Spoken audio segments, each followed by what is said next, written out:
Krishna Dora Kata Jai Tata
वही जो है प्रत्यक्ष भाव से दिखता है, वही मुक्त होता है, वही श्री संपत्तियों से मुक्त होता है, सब्जेक्ट होता है। यहाँ पर संपत्तियां का क्या मतलब है? वही ब्रह्मरूप हो जाना, अपने स्वरूप में से युक्त हो जाना, वही है। इसलिए आपका कई चीजें आती हैं, पहले श्लोकों को समाप्त करके फिर इसको मैं बताऊंगा।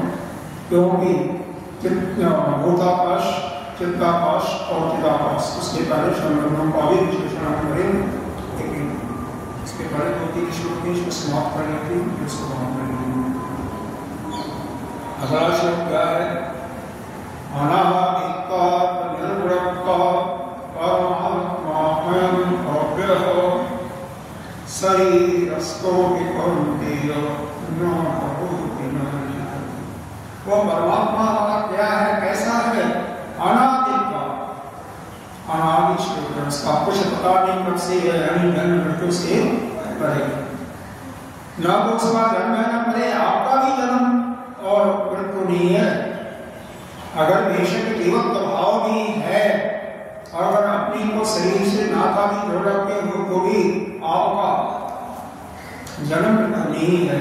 इससे तो अपने मन की पूर्णतया मन में दृढ़ता हो, निर्गुणता। अरे भाई कोई गुण भी नहीं है, निर्गुण है। और कैसा हमारा परमात्मा कैसा है? अव्यय। अरे उसमें तो कोई क्षीण होता नहीं है, बिल्कुल एक जैसा है। क्षीण जो किसमें होता है? इस शरीर में होता है, क्षेत्र में होता है। इदं शरीरं कौन्तेय क्षेत्रम इति उच्यते। यह शरीर ही है, इसको हम क्षेत्र, तो इसी में ही क्षीणता होता है, नित्य नूतन। अगर उस चेतन स्वरूप में परिवर्तन हो लगे, अगर उसमें अगर परिवर्तन होता तो फिर कहीं उसका जो हम कहते हैं वह एकत्व वह नष्ट हो जाता। एकत्व के रूप में, एक के रूप में उसको आप कह ही नहीं सकते, क्योंकि सारे प्राणी को नित्य क्षण वो सबसे विलक्षण है और वास्तव में वही है, उसके तो कोई है ही नहीं। तो कैसा है? एक दर्शन हमेशा। अरे इसी प्रकार से अपनी आप को स्वयं देखो, अनुभव करो।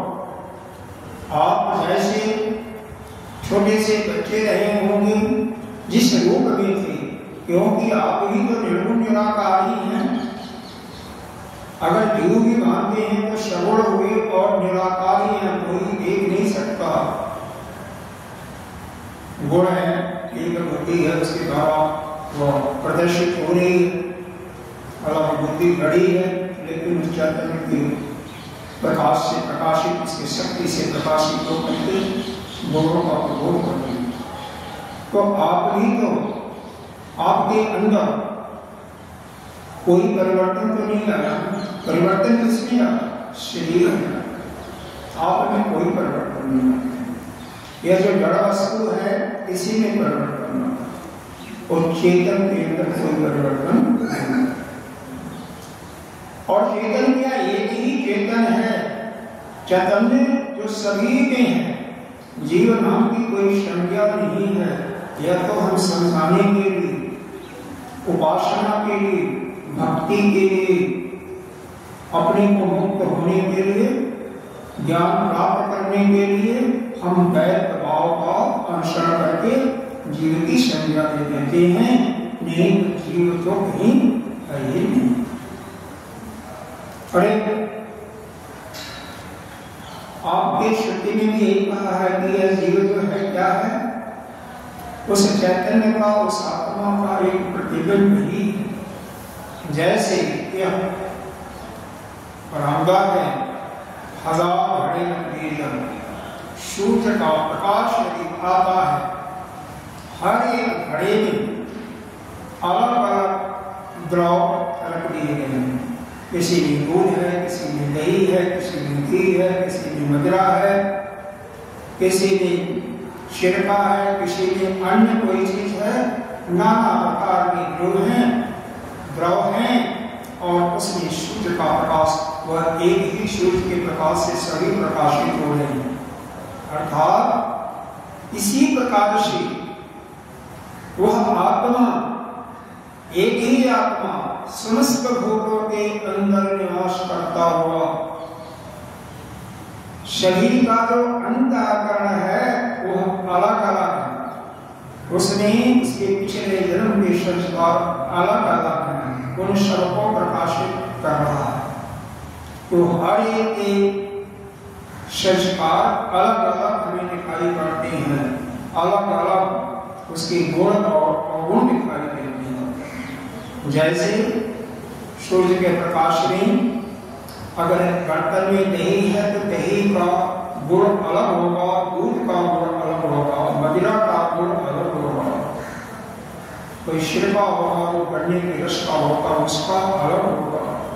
तो जो जैसा जिसका अंतःकरण में जन्म जन्मांतर के संस्कार होते हैं उसी के अनुसार उसके संसार इस जीवन में परिलक्षित होते, परिलक्षित दिखाई पड़ते हैं। तो वह तो बिल्कुल अलग। यही यहाँ पर समझाने का प्रयास किया जा रहा है कि वह जो परमात्मा है वह कैसा है, अनादिता, कभी भी उसका आदि और अंत का पता ही नहीं है, यानी वह जन्म और मृत्यु से निर्गुण निराकार उसका स्वरूप ही है, इसके निर्गुण का कोई उसके अंदर गुण ही नहीं और कोई किसी प्रकार का उसमें हरण भी नहीं होता, यानी क्षरण नहीं होता, एक रस शरीर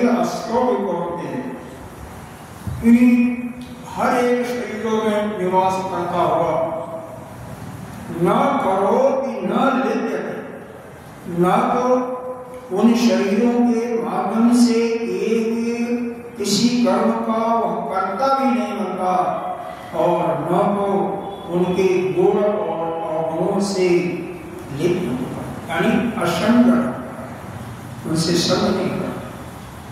जो यहाँ का यह परमात्मा का गुण बताया है, यही गुण हमें अपने अंदर धारण करना, यह साधक के लिए बहुत बहुत ही इम्पोर्टेंट है। अगर हम इस शरीर के अंदर रह रहे हैं, घर में रह रहे हैं, किसी से किसी प्रकार का संग न करें, मतलब हर एक से सब काम करते हुए भी असंग है, तो हमारा कल्याण होता क्या है? जो हमारे लिए कुछ करता है, हमारे मन के अनुकूल करता है, उससे हम राग करेंगे। बारंबार करेगा, एक बार करने से नहीं, लेकिन बारंबार हमारे इच्छा के अनुसार ही कोई कार्य करता है तो उससे हम राग कर लेते हैं, और जो बारंबार हमारे इच्छा के विपरीत करता जाता है उससे द्वेष करते हैं। यही से पढ़ना हमारे गुरुदेव का कहना है।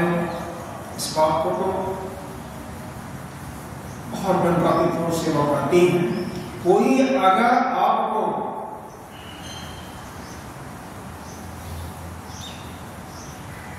जो आप चाहते हो वही करता है, उससे ज्यादा नहीं करता है, लेकिन उसको जो आजकल प्रचलन है क्या, थैंक यू मत कहो, धन्यवाद मत कहो। क्यों?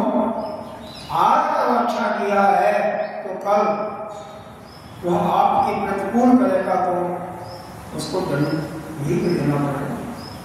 जैसे एक आपका पोता है, बच्चा है, स्कूल या कॉलेज में पढ़ा, टॉप कर गया, बहुत अच्छा नंबर, अगर वहां पर आप प्रसन्न होते हो या उसको शाबाशी देते हो, बहुत सुंदर बहुत सुंदर, तो होगा क्या?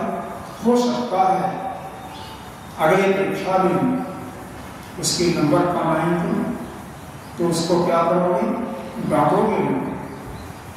क्योंकि यह राग और द्वेष एक ही सिक्के के दो पहलू हैं। अगर किसी के प्रति आपका राग उत्पन्न हुआ, प्रेम करना अलग चीज है, प्रेम सबको करते हैं कोई बात, लेकिन लिप्त हुए तो दूसरे क्षण ही वो देश। अगर को सर्दी लग रही है तो गर्मी आएगी, गर्मी लग रही सर्दी आएगी। यहाँ पर गीता जी में भगवान ने दूसरे अध्याय में बहुत अच्छे तरीके से समझाया है। महात्मा स्मशात कौन्तेय शीतोष्ण शुक्ल दुःखम आगमा अपारिणो नित्यं तां तितिक्षः। ये मात्रा की बात कही है, मात्रा अष्टशास्त्र कौन्तेय।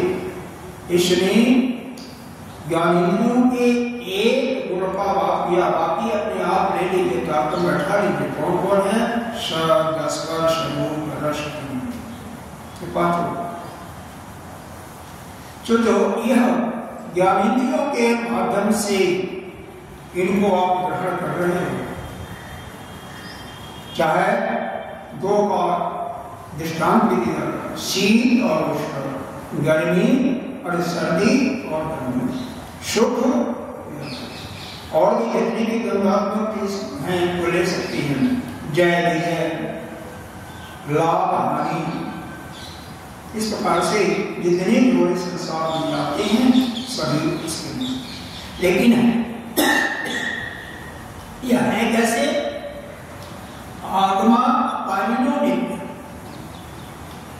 एक आया है आगमा तो अपाइनो नित्य आया है तो जाने वाला है।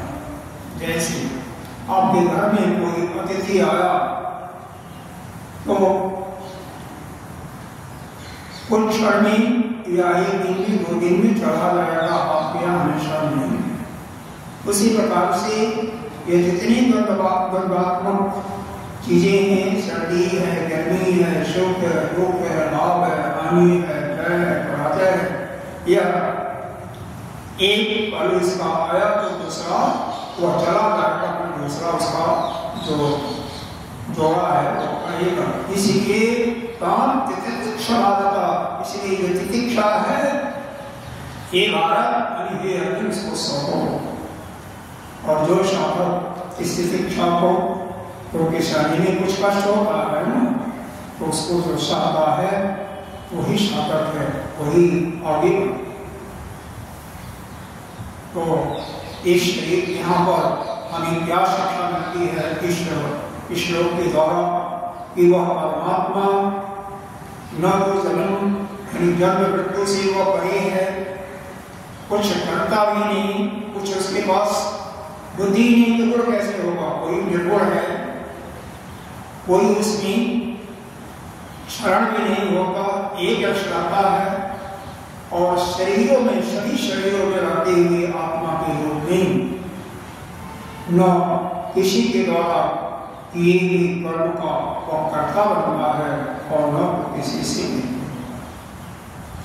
यह मतलब नहीं है कि आपने बहुत अच्छा कर्म किया तो आपके साथ करना, आप अच्छा करो या बुरा कर्म करो, जो कुछ करते हो वह बिल्कुल एक समान।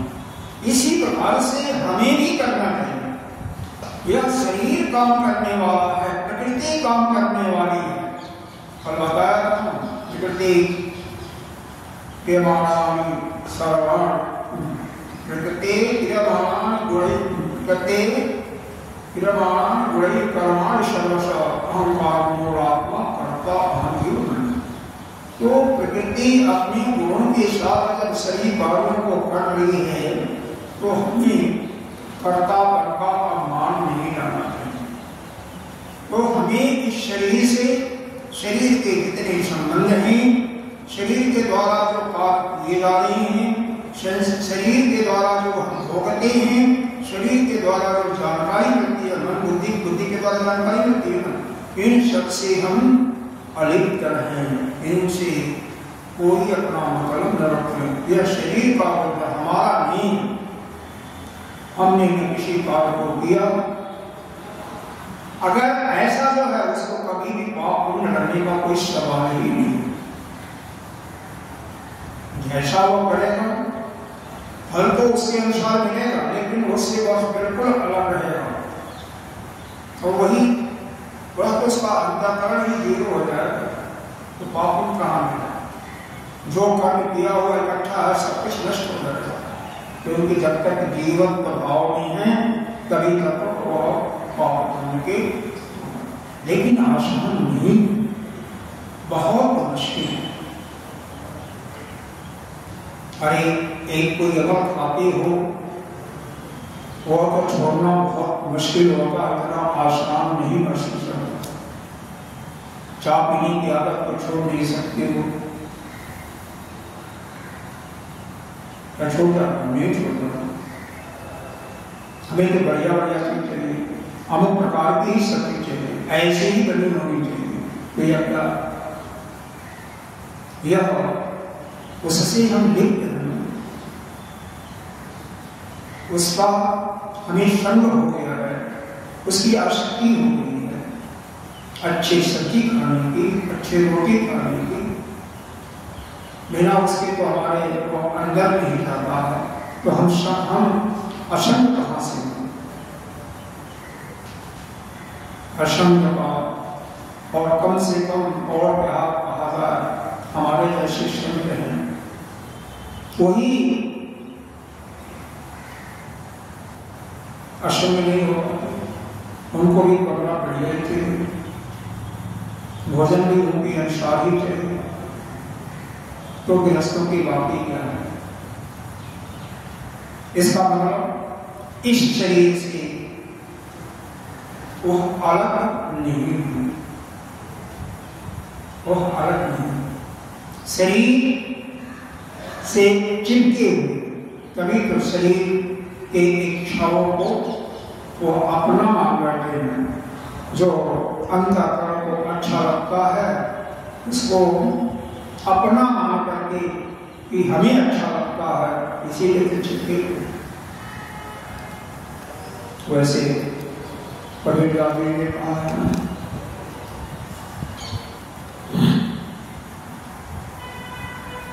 गोधन गजधन भाषधन और रतन धन खान जग संतोष धन सब धन धोरी समान। संतोष हर जगह जो दर्शन में भी संतोष को नियम के अंदर जोड़ा है, हर जगह आया है, भागवत में भी आया है, हमारे उपनिषदों में भी संतोष या गुण होना ही चाहिए। बहुत सुंदर। जब तक साधक को नहीं आया तो वो साधक कैसा है? जो कुछ मिलता है उसी में अपने को संतुष्टि करना। भगवान ने तीसरे अध्याय में एक जगह कहा है, जिस समय आप आत्मा के अंदर ही उसी आत्मा से ही खेलते रहो, आत्मा में ही आपकी संतुष्टि हो जा, उसी में तृप्ति हो जा, तो समझो कि आपको इस संसार में किसी कार्य करने का की जरूरत नहीं। आगे चलते हैं। अगर शब्दों का अर्थ देखना है तो देख सकते हैं। अनित्य का मतलब है अनादि भाव अनादित्वम आदि कारणम तद तस्य न अस्ति तद अनादि। जिसका कोई कारण नहीं है, जिसका नाम अनादि है और अनादि के भाव का नाम अनादित्य है। यह परमात्मा अनादि होने के कारण ही अव्यय है, क्योंकि जो वस्तु अभिमान होती है वही अपने स्वरूप में एक जैसी रहती है, उसमें कोई छेड़ता नहीं। निर्गुणता का भी वही अर्थ है कि जो वस्तु गुण से वर्जित होती है, कोई गुण नहीं होता है, या एक जैसे गुण है, गुणयुक्त होती है, निर्गुण होने के कारण अव्यय है, क्योंकि जो जिस गुण से युक्त होगी उसके में कोई क्षय नहीं होता है। और वह आत्मा क्योंकि गुण ही नहीं है इसलिए उसका क्षय नहीं। तो इस प्रकार से भाष्यकार ने भी इसका हर एक शब्दों का व्याख्या किया। यहाँ पर एक कुछ लाइनें ऐसी है कि जो सुनने तो अच्छा है। अविद्या मात्र स्वभाव ही प्रवृत्ति नित्यते व्यवहारे भवति न परमार्थ एकस्मिन् परमात्मनि तदस्ति। हम अविद्या के कारण ही यानी जितने भी दुख हैं उसका मूल कारण अज्ञान अविद्या है। और इस अविद्या के होने के कारण ही हम संसार की किसी वस्तु से या शरीर के गुण और धर्मों से चिपक जाते हैं, क्योंकि जिसके अंदर इस चीज का ज्ञान हो जाएगा ठीक ठीक कि यह शरीर और अंतःकरण को जड़ है, यह पंच महाभूतों का ही बना हुआ, यह आज है कल नहीं रहेगा। और हम जैसे सृष्टि के पहले थे, मध्य में भी थे, अभी भी हैं और बाद में भी वैसे हैं। हमारे में कोई छेड़ नहीं पड़ता, न तो हमारा जन्म न हमारा। यह जिसके समझ में आ रहा समझ सब कुछ बहुत कठिन ज्ञान भी नहीं, लेकिन अंतःकरण में नहीं करेगा। क्यों? उसी मुक्ति हम हमारे लिए कोई थोड़ा सा भी अच्छा करता हम वहीं बस चिपक जाते हैं और तो बहुत अच्छे हैं। संतों के अंदर कोई बात क्या है, अच्छा सेवा करता है उसके प्रति, लेकिन अच्छे संग नहीं, ठीक है व्यवहार में कह देते हैं कि आप अच्छे हो, आपका आचार पूछा, लेकिन बाद में बिल्कुल अपने में मस्त रहेंगे, कोई मतलब नहीं किसने किया नहीं किया। और जो गाड़ी में दिया कहा गया तो सामने तो उसको भी आशीर्वाद ही दी, वही आशीर्वाद उसको, क्योंकि उसके सामने तो सब कुछ एक है। जो कर रहा है अपने लिए करता है ना भाई, जो अच्छा कर रहा है उसको कई गुना अच्छे का फल उसको मिलेगा, जो नहीं करेगा उसको नहीं मिलेगा। हम कौन करने वाले और कराने वाले हैं। हम तो किसी के गुण धर्म को बदल नहीं सकते, किसी के स्वभाव को कोई बदला है, परिवर्तन होता है लेकिन बहुत ही सूक्ष्म परिवर्तन होता है। किशोरावस्था में यानी अधिकतम 16-17 साल की आयु तक बच्चों में परिवर्तन की गति बहुत तीव्र होती है, बाद में परिवर्तन हो नहीं होता। उस समय बच्चों को अच्छा संस्कार दिया जाता, जैसा आप बच्चे को बनाना चाहते हो वैसा ही संस्कार हर समय दिया जाता, निश्चित रूप से बच्चा वैसे ही हो। लेकिन बाद में जैसे अब हम सब हैं, कोई अगर इसमें परिवर्तन करना चाहे तो परिवर्तन की गति बहुत ही सूक्ष्म से सूक्ष्म होगी, और परिवर्तन नहीं, तो परिवर्तन नहीं। गर्भ के समय में इसीलिए आपने भक्त प्रहलाद का नाम सुना होगा, सभी लोगों ने सुना होगा भक्त प्रहलाद का नाम। हिरण्यकश्यप और उसकी पत्नी का नाम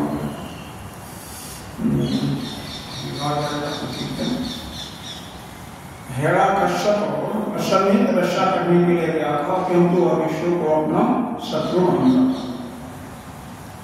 था। तो भगवान का ही दूत था, उन्हीं का नौकर था, जय विजय के नाम से हिरण्यकश्यप और हिरण्यक्ष। लेकिन जब वो तपस्या करने गया तो एक पक्षी के रूप में क्या हुआ, नारायण नारायण होती नहीं है, जिसको आप क्या करते हो, धोखा करते हो ना। जैसा सिखाया जाता है वैसा ही बोलती हैं, राम राम नारायण नारायण कृष्ण कृष्ण। तो नारायण नारायण जब ही जैसे ही इसका ध्यान रखने की कोशिश हो वैसे ही नारायण वसूल करके वहां से चला। पत्नी कयाधु, उसकी पत्नी का नाम क्या था, कयाधु। प्रहलाद के माता का नाम कयाधु था, पिता का नाम हिरण्यकश्यप। तो कयाधु बहुत आश्चर्य बने, ये तो लंबी तपस्या के लिए गए, कैसे आ गए। तो जो जल पानी इत्यादि देते समय उनसे पूछे, क्योंकि सभी लोग डरते पूछा, स्वामी क्या आपका काल साकार हो गया, बहुत बलवान भी थी, भगवान की भक्त थी, ऐसी नहीं थी। तो उन्होंने बता दिया, अरे एक पक्षी आ गया ना, वह नारायण नारायण मेरे दुश्मन का नाम लेने लगी, तो कई बार लेने पर मेरे को क्रोध आ गया और मैं छोड़ दिया, चढ़ा। बहुत खूबसूरती है अंदर अंदर, लेकिन कहती नहीं है। शाम को तक भोजन अपने हाथ से बनाए, क्योंकि भाई राजा आता है उनका, बनाने वाले बहुत रसीले थे, एक भी कई थे, लेकिन खुद अपने हाथ से बना करके अपने हाथ से परसी और खाना परस करके साथ में बैठ करके पंखा चलने लगी।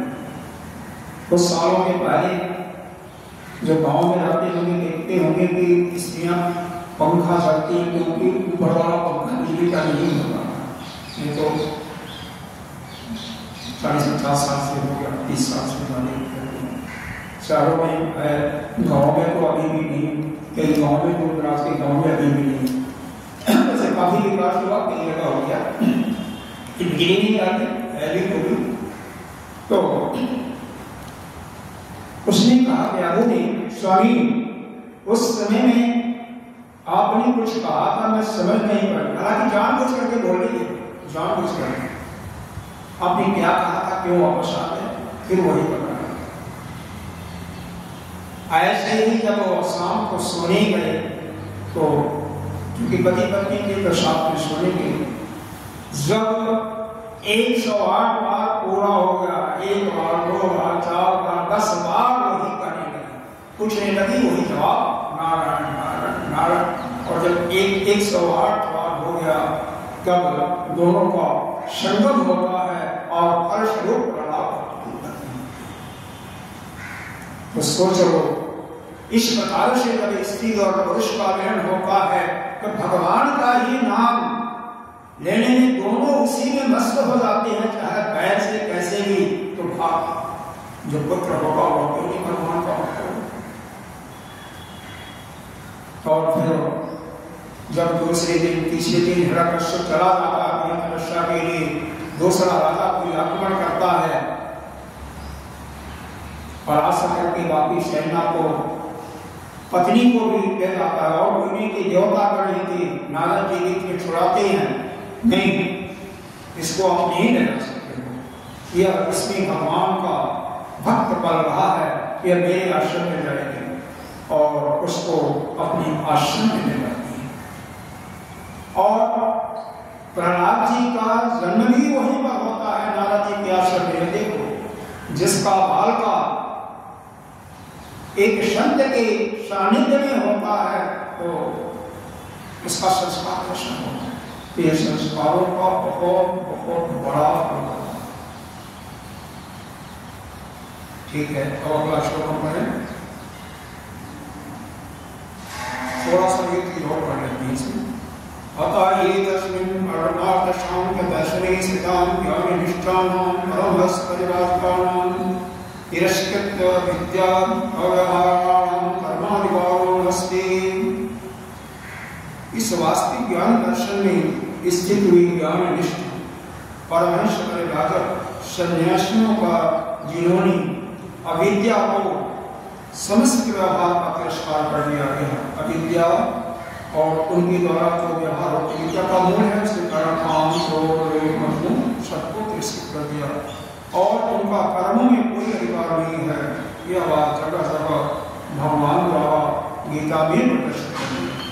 मतलब जिन्होंने अपने अंतःकरण को पूर्ण रूप से स्वच्छ कर दिया, निर्मल कर दिया, अज्ञान को मिटा दिया। जो अज्ञान मिटा दिया इसका मतलब क्या हो गया? ज्ञानी हो गया ना। तो ज्ञानियों के लिए किसी कर्म की आवश्यकता नहीं, वो तो अपने स्वरूप में सिद्ध। एक अगला श्लोक पढ़ते हैं। परमात्मा किसी की भांति न तो कोई काम करता है न लिप्त होता है। इसी वाक्य की पुष्टि में अगला श्लोक, जथा सर्वगतं सौक्षम सक्षमात् सक्षमात् सक्षमात् आकाशं न उपलिप्यते सर्वथा अवस्थितो देहि तथा आत्मा न उपलिप्यते। जैसे शाब्दिक अर्थ इसका यही है, सर्वगतं संपूर्ण प्राणियों में सूक्ष्म आकाशवत है, लेकिन सूक्ष्म रूप में सभी में रहते हुए न तो किसी से लिप्त होता है और न तो किसी उनके के द्वारा किए हुए कर्मों का कारण। सर्वथा अवस्थित होते हो, शरीरों में रहता हुआ वह आत्मा के रूप में हर एक शरीर में रहता है, लेकिन किसी भी वह लिप्त नहीं हो। आकाश क्या है? सर्वत्र फैला हुआ, लेकिन आकाश इतना सूक्ष्म है कि वह किसी में क्या लिप्त होता है? नहीं होता। सबसे अलग मान लो बारिश हो रही है, बारिश से क्या लिप्त होता है? बादल होते, बिजली चमकती है, तो उससे बड़े नहीं होता, आकाश कुछ नहीं होता। इतनी महाकाई है, इतनी प्रख्याति किसी से कोई नहीं। वैसे ही आत्मा सभी शरीरों में सर्वत्र रहता हुआ उसके गुण और दोषों से लिप्त नहीं होता। आगे हम आपको कुछ 2 श्लोक में कल को समाप्त करेंगे।